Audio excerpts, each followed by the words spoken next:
Thank you so much for that kind introduction. First of all, it's so humbling and to be here, coming after Cory Booker. He actually was my RA at Stanford way back in the day, so it's a nice sort of full circle moment. My name's Krupali Tejura. I'm a radiation oncologist, and I treat cancer patients. Social media has become an important platform for me to share their stories and change lives of my patients.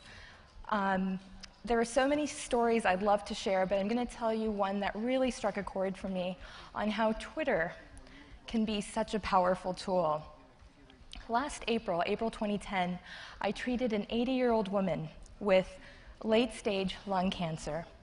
The very first day I met her, I introduced myself to her and her husband, and before I even sat down, her husband said, "Doctor, can you please keep her alive until at least October? It's our 62nd wedding anniversary." After hearing that, it just, I said, we're going to do our best, and we'll take it from there.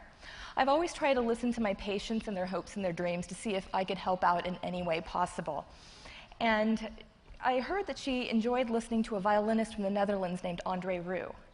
So I asked her, Andre Rieu was coming in concert in Southern California in December, so I asked her one day casually, "Are you going to go see him play?" She looked at me and she said, "I see him on PBS and we really can't afford tickets, but we'll catch him on TV." That evening, I bought them 2 tickets, and on her last day of treatment, I gave her an envelope saying, "Happy 62nd wedding anniversary, this is from me to you." She opened it and was very overwhelmed. A month later, I saw her in follow-up, and right before I saw her, I got the news that the cancer had spread to her brain, making her terminal and incurable at that point. I walked in, I hugged her, and her very first words to me was, "Doctor, will I live long enough to attend the concert in December?" How do you answer that? I said, "If you think positive thoughts, I think you can do it. Visualize you and your husband sitting in those seats, and I think you can do it." So we started radiation treatment on her brain, and she trekked through it. And that day that we got the news and I saw her, that night I running around Target, running errands, and I randomly came across a wall of CDs, and one of them happened to be Andre Rieu. I got chills, and I picked the CD, and I said, "You know what? I'm going to give it to her the next morning with a little prescription saying, 'Please listen to this daily as music therapy.'" I blogged the story on my blog, and at the end of my blog about the story, I said, "I never asked for much, or anything actually at all, but if anybody who reads this piece, if they can send love, prayers, and good thought to this woman and her family to get her to December to fulfill her wish." The next day, a woman who follows me from the Netherlands said, "Did you know that Andre Rieu is on Twitter?"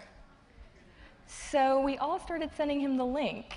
It was about 5 or 7 people, not that many. And 2 weeks later, on July 5th at 3:30 p.m., I got a direct message from Andre Rieu. He said, "Dear, I would love to help your patient. How can I help?" 2 days after, I was on a conference call with his manager from Amsterdam, and she said, "We get hundreds of requests. We never respond. We all read your blog post and are so touched we want to give. How can we help?" They wanted her to come out to Amsterdam. He was touring Europe that summer, but she wasn't fit enough to fly. So they said, "Well, where are your seats in December?" And I said, "I don't remember. I just bought 2 tickets." They said, "Will she be alive in December for the concert?" And again, I said, "I hope so."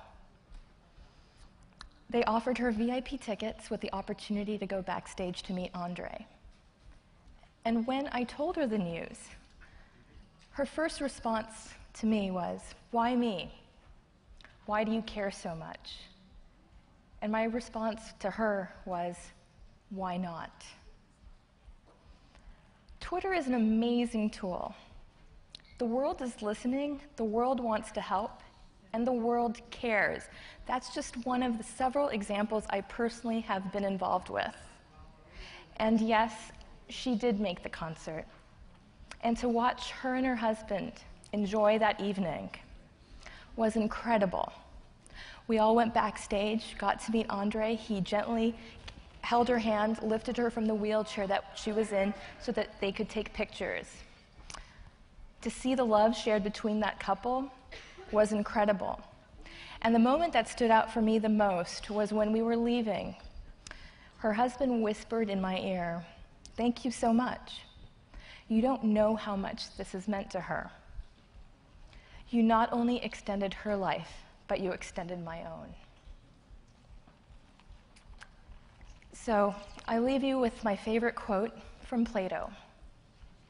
And it says, "Be kind, for everyone you meet is fighting a harder battle." Thank you.